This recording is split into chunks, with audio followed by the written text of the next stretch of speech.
Là, on est là pour parler du cancer de la prostate, et c'est pas une course de vélo. En fait, c'est un rassemblement où on va à la fois rassembler des professionnels de santé, des urologues, des radiothérapeutes, des radiologues, des oncologues, et puis des patients, des associations de patients. On a l'ANAMACAP qui est là, qui est une association de patients, de patients qui ont eu un cancer de la prostate, qui a soutenu cet événement. Et puis on a autour des patients, autour des professionnels, et bien toutes les familles, puisque finalement le cancer, ça impacte aussi toutes les familles. Et il faut que les familles soient informées.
Oui, bonjour, c'est une journée exceptionnelle. Nous sommes là à mi-étape, c'est-à-dire à mi-étape de l'ascension du Ventoux en vélo, avec Bernard Hinault, et qui effectivement est une course dédiée à une campagne contre le cancer de la prostate. Donc là, nous sommes à mi-course. 300 participants ont fait la montée, et de tous horizons, bien sûr des urologues, mais aussi des patients, mais aussi leurs familles, et aussi d'autres médecins. Donc c'est une vraie ascension. On est à mi-course, on n'est pas au bout, mais le plus dur est fait.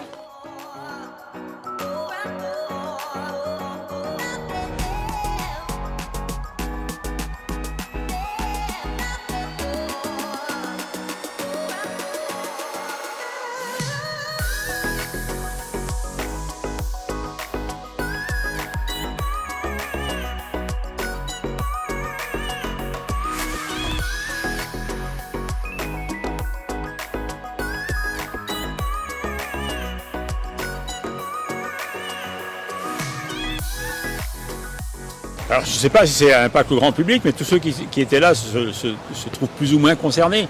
Soit ce sont des spécialistes de cette maladie, soit ce sont des gens qui ont été malades et qui ont été soignés. Il y a des jeunes qui étaient aussi dans le vélo, et peut-être qu'eux vont communiquer en allant voir leur grand-père, en allant voir leur père, en disant « Papa, j'ai entendu des choses, peut-être qu'il faudrait que tu te fasses dépister pour voir si tu n'as pas un petit souci ». Et rien que ça, c'est déjà très important. Après, pour faire une communication au niveau national, il faudrait avoir la force de la télévision et de l'État, parce que finalement, il n'y a que l'État qui peut se payer ça, pour dire aux gens, ben, dépistez-vous. C'est un peu comme c'est un cancer, il ne faut pas l'oublier. Hein. C'est comme le cancer du sein, comme les ovaires pour une femme, ben, pour les hommes, c'est la prostate, malheureusement.